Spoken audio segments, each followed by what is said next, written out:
Welcome to Expedition Self on OMTimes Radio with lifelong learner, entrepreneur, and creator of the worlds of Expedition Self, Sam Parrotto. Sam shares 4 decades of studying, guiding, and teaching how to go inside so we can build an incredibly powerful, dynamic, and validating relationship with the self.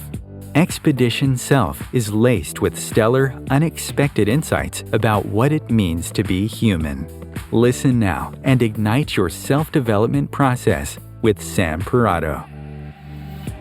Well, hello and welcome. I'm Sam Parrotto, and you are listening to Expedition Self Live. It is Tuesday evening at 8 p.m. Eastern Standard Time. Anyway, I'm so glad you're here tonight. I will tell you I'm a little bit nervous because I have a special guest who's joining us tonight to engage in our conversation that's always about going inside. And so we call it the Chat GPT, which is Growthwork, Consciousness, and Transformation. And so I'm excited to have you meet her. And I've talked about her in a couple of the past shows. Because this summer I discovered her through social media, and this is the power of social media that's all on the good side. And next thing I knew, I signed up for a workshop that she did in the morning, 2 weeks of the month. And the next thing I knew, I was like reconnected with my own inner poetress that came from my life that I didn't even know really was in there. So anyway, before we go any further, I want to introduce you to Sarah. She is the founder and center, heart, and inspiration of Poet Camp. She's got lots of published things, and she's dedicated to words. And the one last thing I just want to say is that I fall in love with people that are purists, that they're devoted to their craft. And Sarah, I think you are totally that person, and it's one of the reasons why I'm so excited to have met you. So welcome to the show. Oh my gosh, thank you so much for having me, Sam. It's such a joy. Well, I'm glad you're here. So I want to say just a little more about how I found you, because I didn't do it full justice. Anyway, what I have found, right, is a lot of times somebody offers a course or a class or something, and they do it in a time slot that's super hard to get to. So then I end up not being able to make it work with my life and my clients and all the stuff that I'm doing. But that was one of the things that was just so fluky, is that there I was on vacation.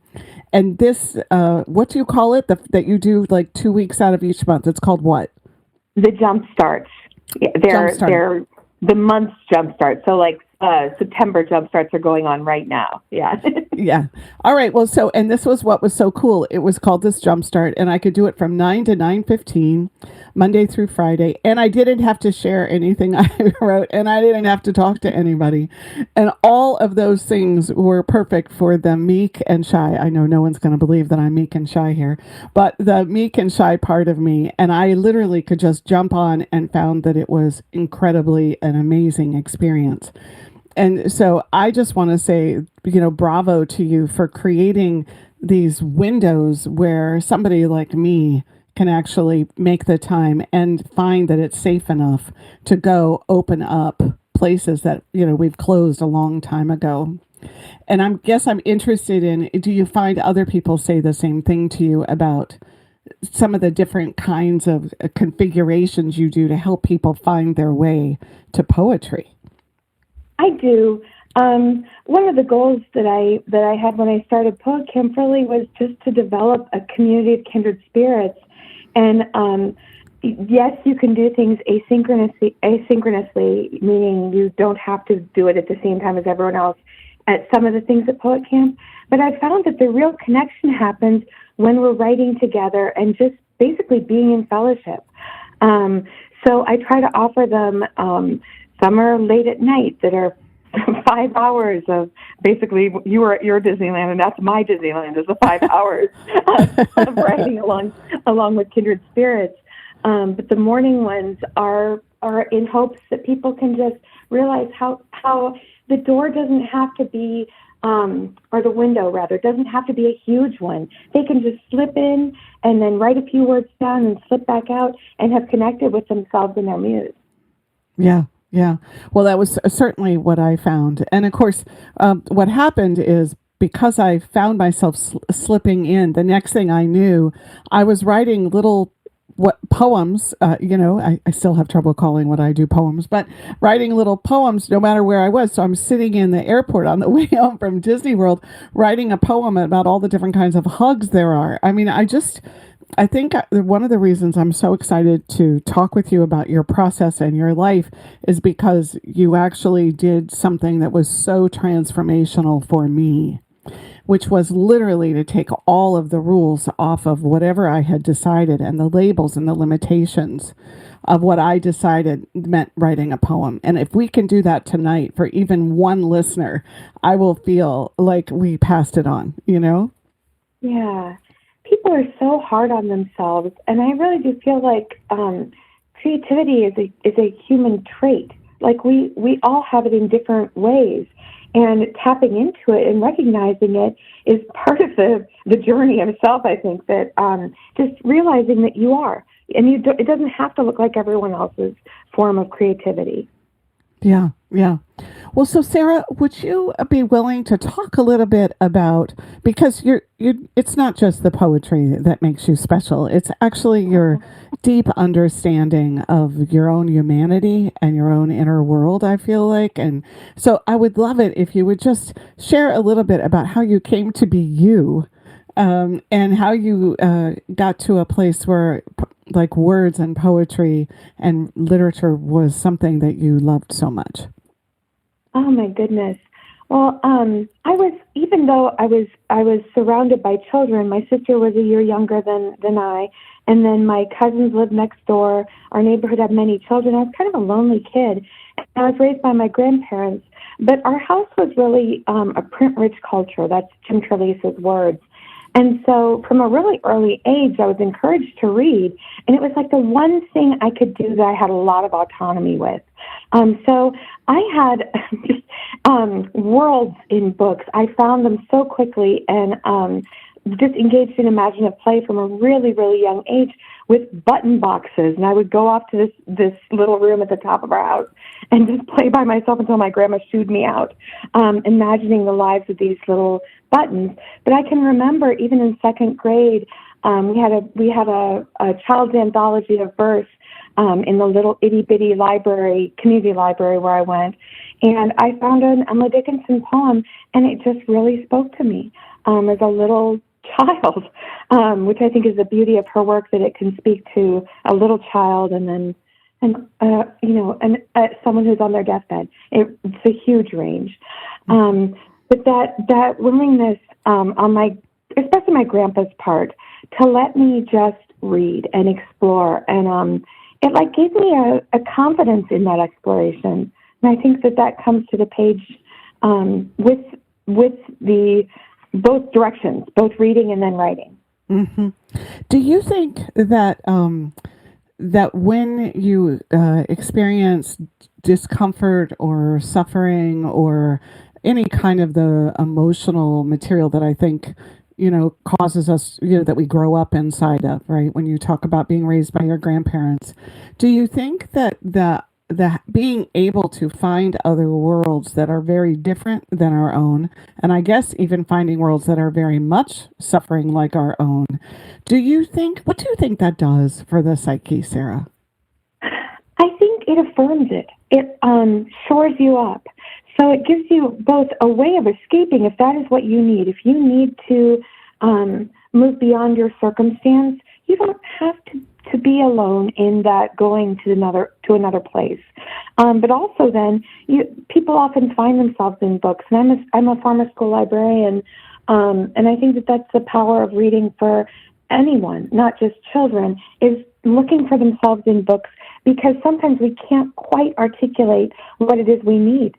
And so then we find it by serendipity sometimes, but sometimes by that inner compass that just finds its way through the world, if you're willing to look for it.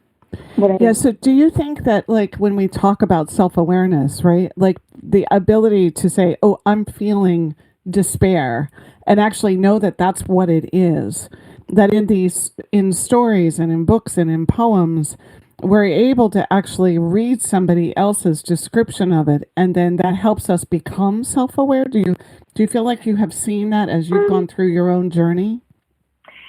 Yes and no. I think that often it's an inarticulate need, that you even before you're ready to say that you're feeling despair, when you encounter someone else writing it, you know it when you see it, and it resonates so deeply that it colors in the edges of what you didn't know you had in you.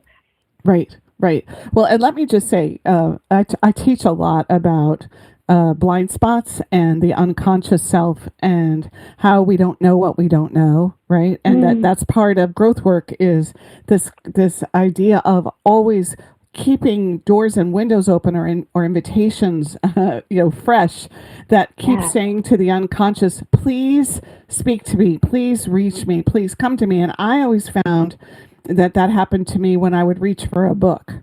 I was always struck by that the book that I put my hand up and touched turned out to be exactly the book that I really needed. Like my unconscious was guiding my hand, Yes. Well, and I think that is something too that might have connected you to poetry, because something really beautiful about poetry is, I think, the going towards the unknown is essential. You're seeking something in the poem yourself as the writer. You don't know what it is. And the best poems don't have the answer necessarily either. It's just putting that foot on the path that other people have also trod. So I think that mystery, that part, Elizabeth Bishop said that she valued, she's a poet, and she wrote that she valued spontaneity, accuracy, and mystery. And I think that mystery was not having all the answers when you sit down, and certainly not really even knowing what you're there for. Like you're just listening.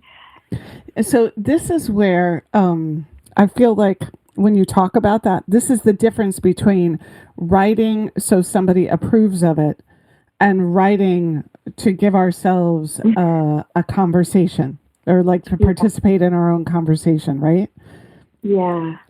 Right. So many people, go ahead. No, please. Well, I think so many people are put off by that, though, that seeking approval rather than seeking themselves. Well, I think so, right? And then, of course, it gets in the way. So that was one of the things I hoped would come out tonight as you and I talked, is that there's these two pieces. One is that whatever the way we're wired as human beings to try to look good or perform and deliver for what we think other people are expecting of us, or some standard. And then the other part of it is, to whatever degree we buy into a set of limiting ideas or labels, or, structures about, oh, this is what a poet is, or this isn't.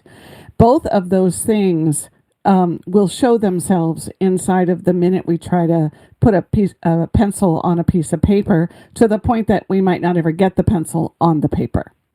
Yes. And that's where the jump starts are really intended to be very gentle, really an approach, so that we don't even begin in words. We begin with a spiral, as Linda Berry does, the cartoonist and the Guggenheim winner. We begin without words, so the pencil is moving, and then we make lists, and it's very, very gentle, so that even if you don't write what you would consider a formed poem, you've written that day. You've reached out and you've connected with your muse. Yeah. Yeah. So I want to just say something about that. So I talk a lot about, and I've even led people through, right? How do you just get yourself started, or what does that actually look like?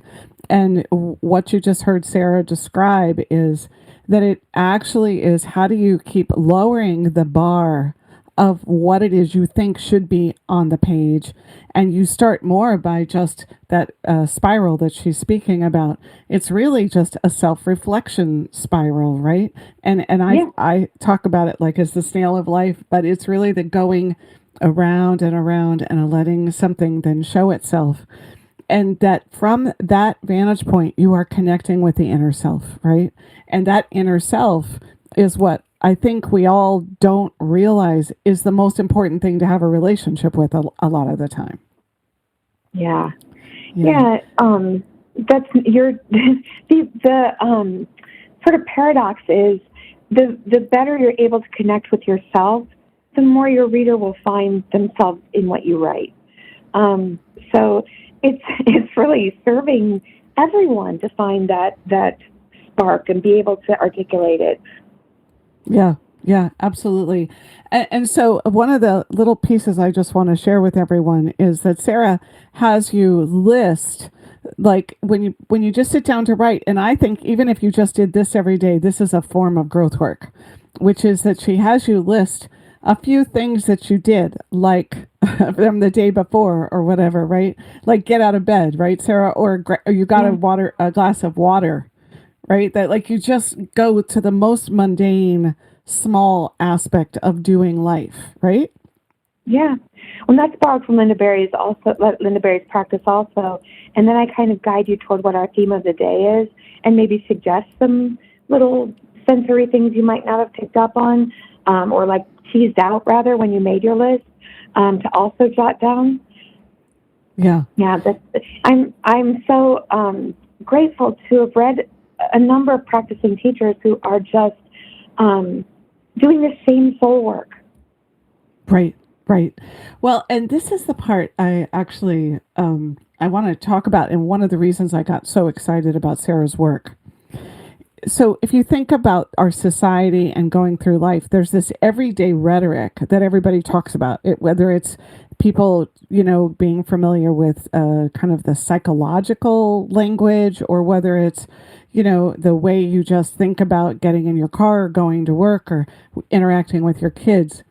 And one of the things that I think we always have to seek, and I feel like this is something you really get, Sarah, is I think we have to seek the unusual, or the thing that takes our brain out of the patterning and the programming that we're just accustomed to doing. So in my case, if you sat down and said, okay, today we're going to write about shadows. Well, my brain goes into a very straight program about what a shadow is, when I saw my shadow, where, right?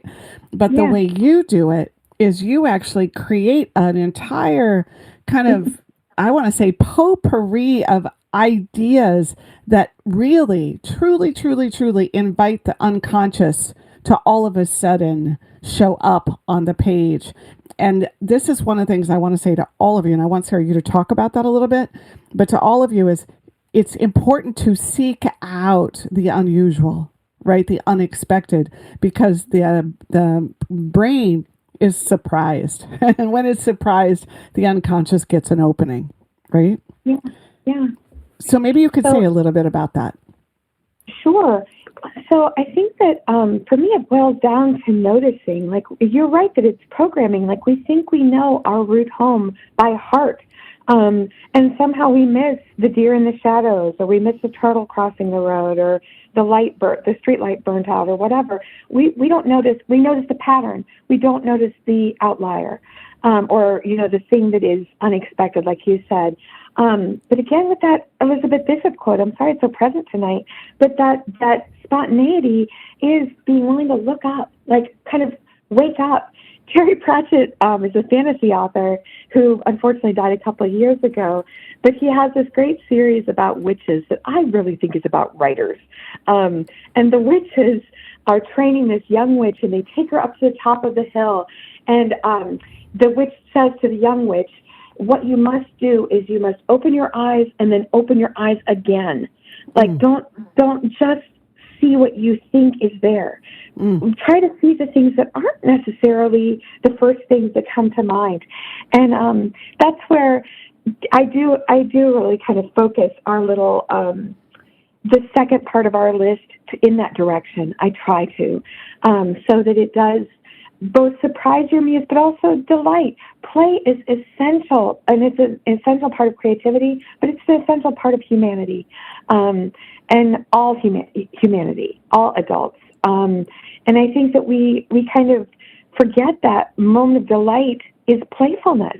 And that means that we don't have to do it, quote, right. We don't have to, we can free ourselves of that expectation if we're just playing. But it's not just playing, it's playing. It's serious adult business of playing. Well, and I think we adults really don't get this whole idea of play. And of course, I see it with when I do a lot of client work. It's like all of a sudden they start looking around self-consciously, like, oh, who's watching me? All of a sudden lose control of how I'm supposed to be acting professionally. I mean, it's so really interesting. And so I guess that's the thing, is to discover that, oh, poetry can feel like play too. Yes. Right. And in its best form, it does. Because that's the moment where you lose your self-awareness. You are fully immersed in what you're doing, and you enter into flow when you're playing. It's important. It's really essential, I think, that people just allow themselves to do it. There's a huge portion of writing poetry that I think requires a sort of belief that when you put your pen to your paper, it's okay. It's going to be okay. And so a belief of any sort is an act of faith. You just have to trust that the next word will come, and the next, and the next, and that no one will judge you, like you said. Right. I think it's important. Well, and that's the part I just want to say, if anybody's listening right now and you hear yourself saying, oh, I'm not a poet, or, oh, I don't have great vocabulary, or I never was very good with words. Really, a poem, in the way we're talking about it, where you're going inside and giving yourself room, can be no, no, no, no, no, right? And then something will happen in your mind that is the next word. And so when we take the rules off and we take the censure off, and we really stop and say, wait a minute, the goal here is my self-expression, it's my growth and development, then we start to work beneath all of that socializing that we've all gone through, and the teacher that probably told us and critiqued our poem when we were 12 that we've never forgotten and felt embarrassed by, right? Yeah. I think about how many people's artistic expression, their capability of expressing themselves, was harmed by that teacher, that early teacher, who didn't know what they were saying. They really didn't understand the extent that it would reach into adulthood. They had a learning outcome, quote, of their own that may or may not have been achieved, but they didn't realize the importance of what they were saying. Well, and don't you think that's actually happened in the last number of decades, is we've started to recognize that just a single moment like that all of a sudden closes an entire wing of our inner house or inner home space, right? That all of a sudden that wing is off. Like in my case, mine was that poetry had to rhyme, and I don't rhyme. And every time I would try to rhyme and the rhymes didn't look fun to me, I would feel like, see, I'm just not that wordy or clever with my words, right? So I write like a personal poem once a year, and it doesn't rhyme at all, and it's more like just thought process. But when you think about it, I hadn't touched really the idea of being in poetry on literally for 50 years. Right? Yeah. Since I won some award when I was in 5th grade, right? Yeah. That's not uncommon. A number of people have come to me with the same story. It's just that feeling that one person's opinion all those years ago stopped us. It's amazing to me. But that's the power of our inner child too, is they decided, and that was all we could do, was hold on to what they knew. Yeah. But now we know better. We can do it. That's right. It's a new age, right? We actually have options. We can pursue our own exploration. All right. Well, we're about ready to hit break time, and before we do, though, Sarah, one of the things I'd love to hear when we come back is a pivotal moment in your own work with words and poetry, and maybe how it intersected with your life and how you utilized it to create a deeper relationship with yourself. So we'll go on break, and when we come back, I'm hoping you can share a little bit about that. Sure. Okay. Okay. Yeah. Sorry, I was writing it down.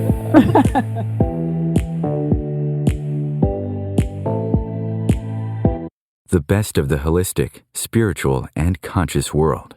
OMTimes Radio. IOM FM. Ascending Hearts is no ordinary dating site, but a spiritual dating site with a purpose, to link you with your soulmate. We engineer the serendipity so you can trust that you will attune with someone that has the same matching vibration as you. Ascending Hearts, the conscious dating site for the spiritually aware. Try Ascending Hearts for free. AscendingHearts.com. My name is Victor Furman. Some call me The Voice. I've always been fascinated with human nature, spirituality, science, and the crossroads at which they meet. Join me Wednesdays at 8 p.m. Eastern on OMTimes Radio, and we'll explore these topics and so much more on Destination Unlimited. If I could be you, and you could be me, for just 1 hour. If you could find a way to get inside each other's mind, walk a mile in my shoes. Walk a mile in my shoes. Walk a mile in my shoes. We've all felt left out, and for some, that feeling lasts more than a moment. We can change that. Learn how at belongingbeginswithus.org, brought to you by the Ad Council. Walk a mile in my shoes.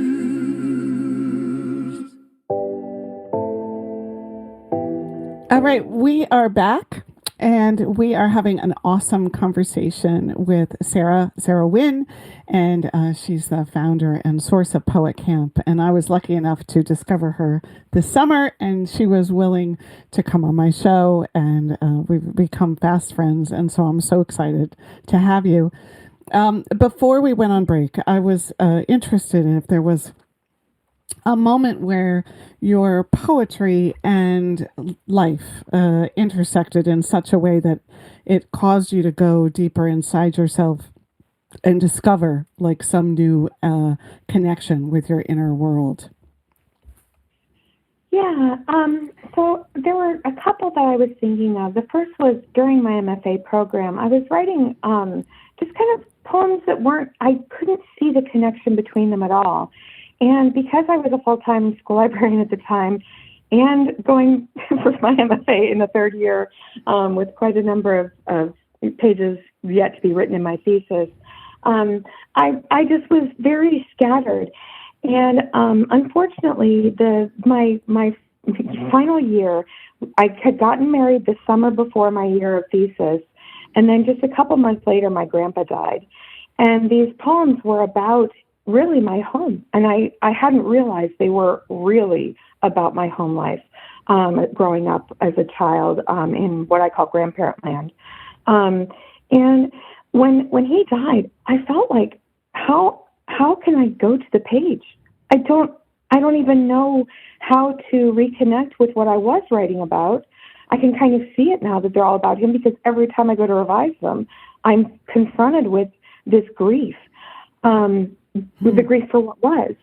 And so then my advisor at the time just said, why don't you take a little bit of time? And so I took a couple months off, and she was sending me some poems that were more what you expect to see in a poem, where all the lines are left justified, and everything, there's a lot of white space. Everything looks like it's in equal lines. Everything looks like a, quote, traditional poem. But I was taking a class with a woman who was doing a lot of work in what is called hybrid text. And hybridity is when you mash up two unlike things. And when you're talking about hybrid poetry, you're taking a form that is not poetry, like I love reference books, so I took indexes, and then mashing it up with the form of poetry. And something about that ability to just list something, to list it and then step away and look at it and see how those elements played together on the page, it helped me not have to say the things that were so painful. But then in the end, I was able to begin writing again, this time about my grief. So that was kind of the bridge that I had to go through on the page just to get to the other side. And I find that happens over and over again, that you think you can't go on, but you must go on. So you have to find that hinge. What's the hinge going to be? And maybe that is the least thing. Maybe if I had known at the time that I would connect with that single word a day, that I do believe is a good part of a practice. Just write one word in a phrase every day, build on it. Then that might have helped me. But I think that freeing myself of the idea that something had to look a certain way really helped me grow as a poet. It was a painful growth, obviously, a painful growth process. But my thesis was mostly the old poems that were about my childhood. And then when I graduated, I realized this book is about grief now. And so that's what became then my personal length book that was published a few years after I graduated. Mm-hmm. Mm-hmm. I since I read your poetry and some of your indexes, I was very caught by the novelty of that. And one of the things that you just described is that the inner self knows what it needs. That there was right, you just lucked out that you had a teacher, right? That's right. Who helped to bring it out. But this is one of the things that I think goes on when we're trying to guide or help people grow or grow in ourselves, is we're so quick to say, oh, I can't do it that way, therefore it's not to be done. When really, if we just listen and just listen and just listen and take the rules off, our inner self finds a way. Like, I know somebody who just started painting a word on a rock, and the next thing you know, she had, 50 words on rocks, and it was cathartic, right? Because it was actually, she was processing grief also. But the emotional material of life is just so bogged down inside of the conversations and the socialization and the way our world works, that you really need that inner self that helped you find words that were safe enough to put on the page until you were ready to feel them fully. Yes. And I only recently read a quote that I thought was so beautiful. And of course, the name of the person went out of my mind, but it said something like, the poem is smarter than you are. And so unless you can put those words on the page, you don't get to read it and figure it out. Like, you have to find a way somehow to articulate whatever you can in order to grow, and in order to discover. So I think that's something that's just been on my mind a lot lately. The poem is smarter than we are. Well, I have to say, I found that. And I realize I'm having my own fun conversation over here with myself about poetry, is I would start with a sentence or two or a phrase or whatever. And the next thing I knew, some other part of myself took the pen. Yeah. And the next thing I knew, I was putting words there that I'm like, where the heck did this idea come from? And then that was the other thing. I had a couple moments where all of a sudden I could feel myself enter into some lush, foresty space where all of a sudden I was sensing things that normally I would write about like kind of over the top of, right, superficially.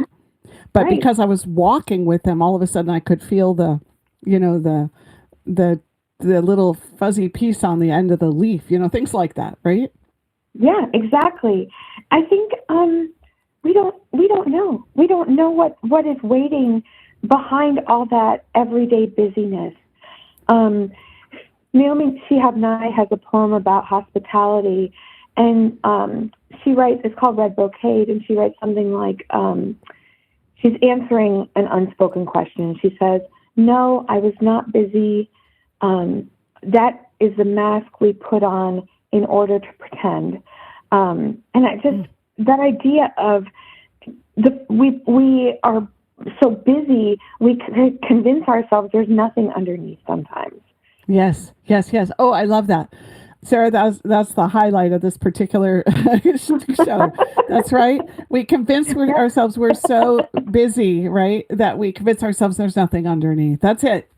And really, I think that's what gets in the way of our own desire to transform and our own desire to want to really, really, really settle into the most rich and important relationship of our lifetimes, which is the one we have with ourselves.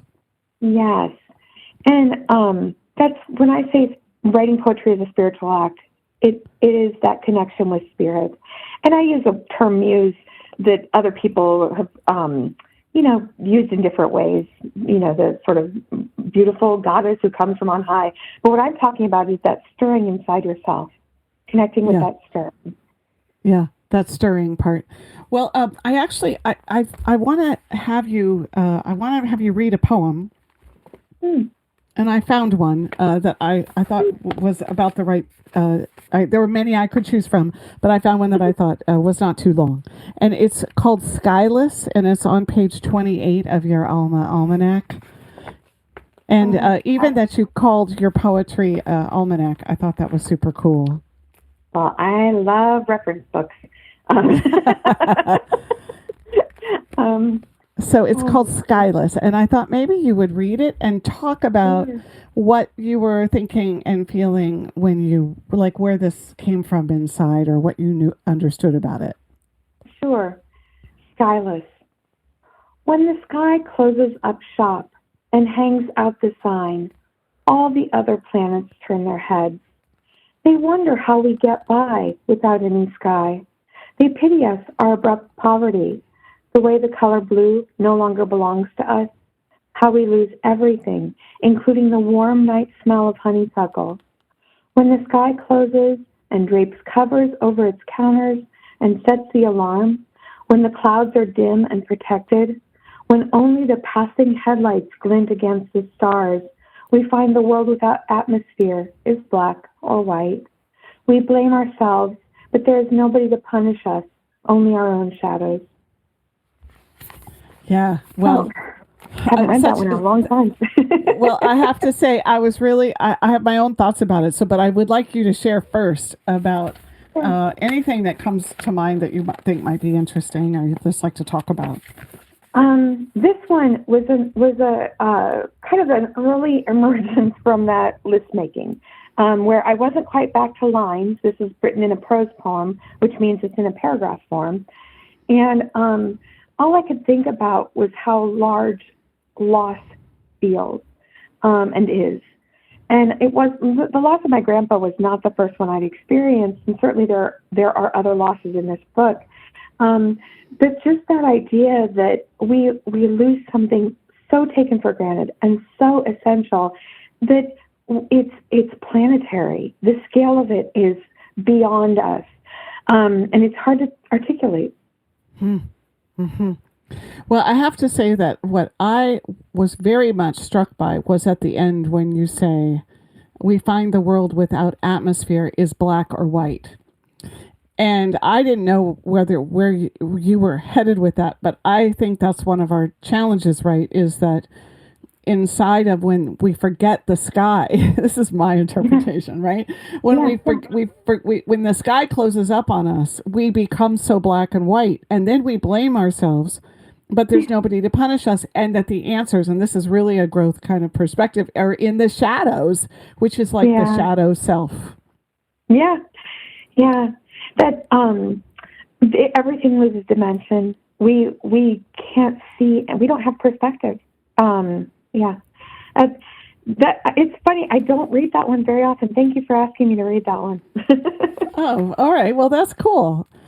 And so then I had another one here. This one I liked. Instructions for assembling a bento box memorial. Oh, so that's one of the hybrid forms. Right. And really, their instruction poems have been around a very long time. Poets like to write instructions, partly because I think teachers like to boss people around, so instructions are easy to write. So the language of it is familiar. So instructions, and this is, instructions for assembling a bento box memorial. 1, make a manicured lawn out of dandelion greens, a summer salad from the weed he battled before his mealtime. 2, arrange for a single burst of yellow. In one corner, splay shaved onion petals, sautéed. 3, measure fried bologna strips on an open-faced sandwich, cut in long strips as nicked as his carpenter ruler. The grill marks measure where the wood might have folded. 4. A silo-shaped thermos full of hot tea, more lemon than anything, anchors the loam of German chocolate cake. 5. Hedged the whole with neatly bundled pretzel brush piles, as precisely metered as the songs he sang on his way out. Yeah, it's beautiful. It's so beautiful. And so it conjures that he worked with his hands and he was some kind of a carpenter, or he worked around the home. Like, was that in this space? Yeah. He was an electrical engineer, but he had built my grandparents' home with his own hands. My grandma's dad was a carpenter, and so the two of them together designed and built the house that they lived in for their entire marriage. Wow. And I cannot remember a time growing up when he wasn't fiddling with something in the garage and making it, quote, better. And I say, quote, better as if it wasn't better. Sometimes it was different to his aim. But it was always better in his definition. Like, he did improve it. He was very, very smart and very talented. And he built, my favorite story about my grandpa's before my life was he built their first TV so that they could watch the Indians play in the World Series, the Cleveland Indians. Wow. Oh, Grandpa. So there's something really interesting about this. So, in a typical, even what I might do, I might have a group come together and I might say, okay, today we're going to write instructions for having a great life, or instructions for making your morning meaningful. And so I feel as somebody who's always trying to facilitate some form of, inner exploration, I feel caught between two worlds, because in the one world, I feel like people want someone to direct them somewhere. And then, of course, in the other world, I feel like the idea is to do instructions for something. Now, all of a sudden, we've interfered with that person's inner knowing of where they might want to go. And again, this is one of the things I think you're brilliant at, is that you don't do either of those things, right? But the truth is that people do often benefit from someone getting them started, so that they're not staring at a blank page, trying to listen to themselves and be confronted by the starkness of that paper. Of course. Yeah. Well, with this one, it's what you're saying. The instructions have a received goal. Like, that's a stated goal. If you say you're going to write a poem about hammering a nail, you think you're going to write a poem about hammering a nail. The truth is in the title, you think. Yeah. So as long as you're kind of working away from that, it's like that idea of the monkey mind. You're kind of giving it a toy to play with. Like, sure, look over here, play with hammering the nail while I really think about my grandpa. And somehow in that space between the two, emerges something that you didn't know you were going to say. And so that's the key, right? Is to keep setting it up so that everyone understands this is what you have to work with, but you don't have to do that. Right. Right? It's the and of those two experiences. Yeah. And prompts sometimes can be, prompts and forms can be a prison. Like, they can lock you in, or perceived prison. They can make you feel like you can't go anywhere else, and like you're not, quote, completing the assignment if you go somewhere else.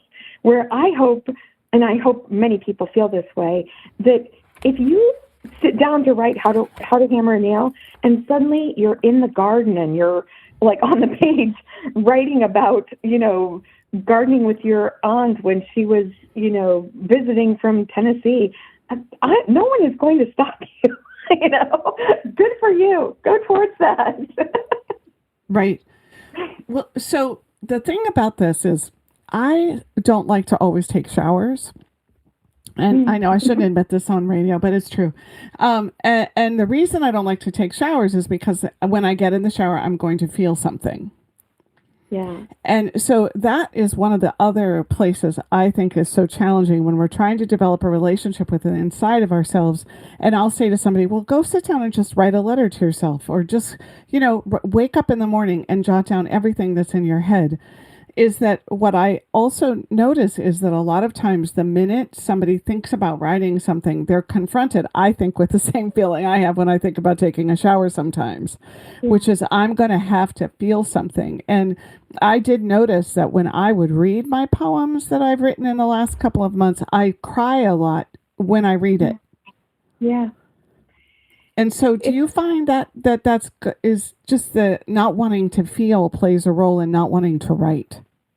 Yes, I definitely do. And I think that's where willingness has to play a role, like willingness and openness. And yes, I mean, there's that old Robert Frost adage, no tears in the writer, no tears in the reader. Say that again, Sarah. You said that fast. I didn't get it. Sorry. No tears in the writer, no tears in the reader. Oh, yeah. So if you haven't actually honestly felt something, then the reader isn't going to feel anything either. So not that everyone is necessarily writing for someone else, but I think that reader is also you. You are not the same self that you were when you wrote it, even if it was 10 minutes ago. So sometimes when you read it, you recognize that vulnerable self that you just sat with. And that opening sometimes is cathartic, and I think often cathartic, but also just that sudden awareness that you were vulnerable. You did it. You came to the page. It can come upon you and kind of overtake you. Yeah. Yeah. It's awesome. Awesome advice. Well, so if you were to say to anybody who's listening to us, and of course we haven't had any callers tonight. I always say to people, you could call in, but I don't always get callers.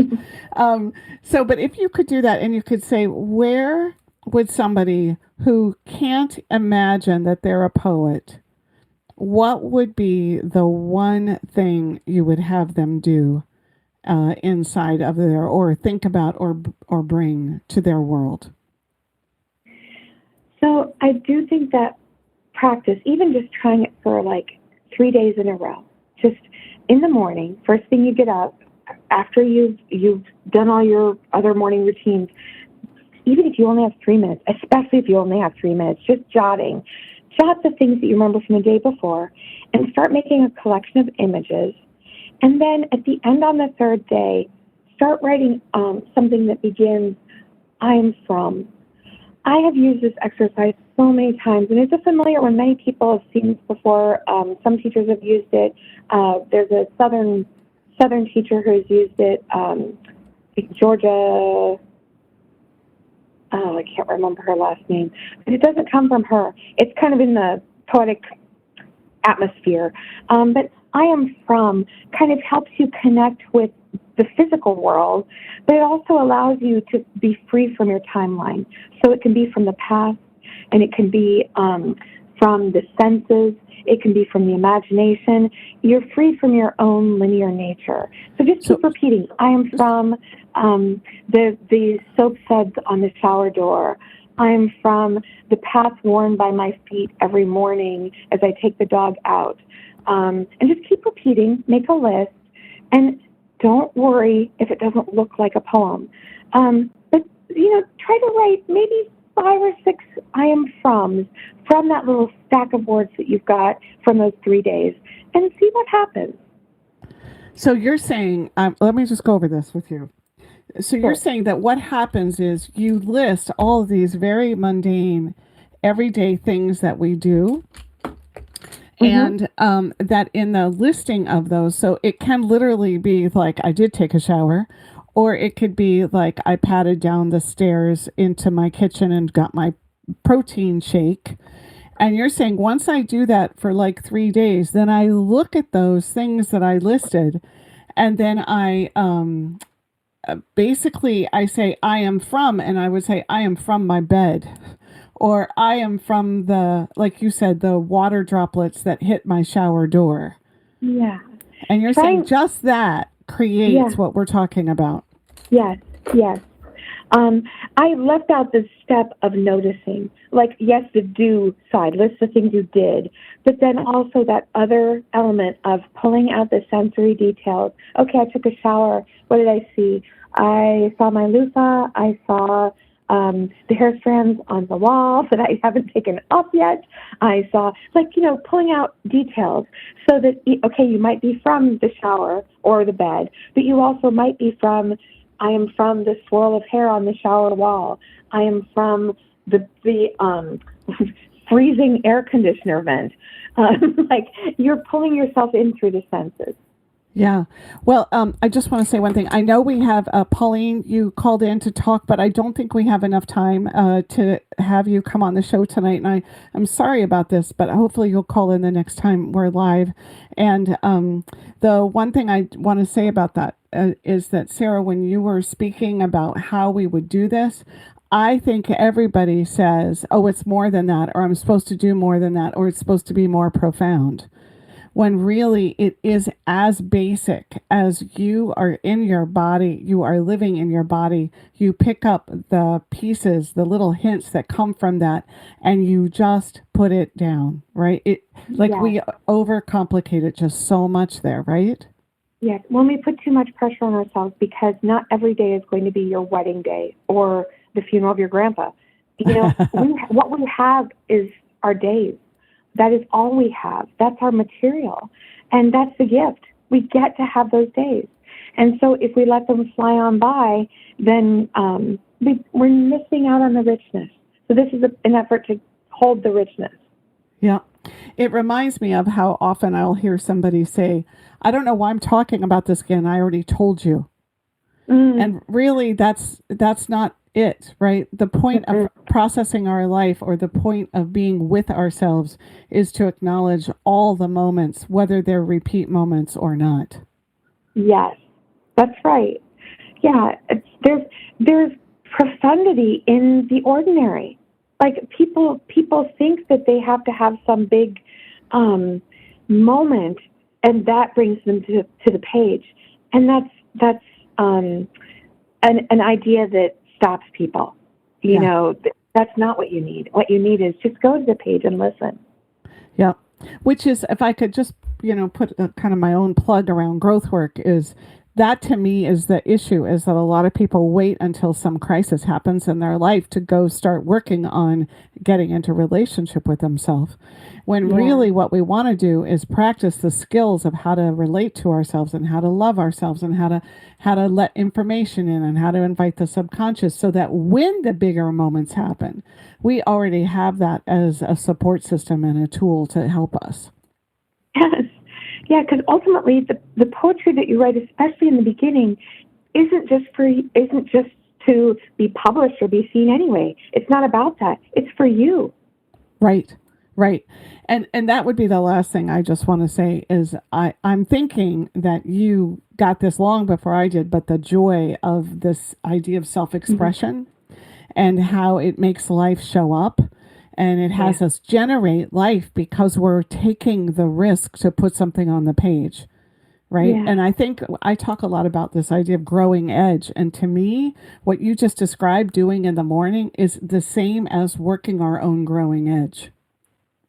Oh my gosh. I love that term, or not the term, the phrase, growing edge. Yeah, well, it helps us really go in and say, where is that actual growing edge, where we've never been before. So, all right. Well, Sarah, is there anything else you want to say to everyone before we close out for the evening? No, only just that there's nothing to be afraid of. Like, the page is waiting. The page is waiting. That's right. Could you imagine if you created a page, you put a little watch on it, and the page was tapping its foot, Well, no pressure. Yeah. Oh, that's right. No pressure. Well, we have to watch me there. Sometimes I want to put a little, nudge in there. That's probably bigger than I should be. But I do want to say thank you so much for coming. And if you want to check out Sarah, her work, you can check out under Poet Camp. And I do think you have the best last name, which is Win. It's like, I don't know. I just think what a great name that you could use for any campaign or slogan that you ever really wanted to do. But I can vouch for the safe space and the absolute fertile ground that Sarah creates for people who want to explore poetry and finding their inner poet. And so thank you so much, Sarah. I'm so grateful to know you. Thank you, Sam. I really appreciate it. This has been so delightful. All right. Well, have a nice evening. And then for the rest of you, just so you all know, all my listeners, Pauline, I'm so sorry we couldn't get you on air tonight. But I will be back live in 3 weeks. So that's like the second Tuesday of October. And I will see you then. Have a great week.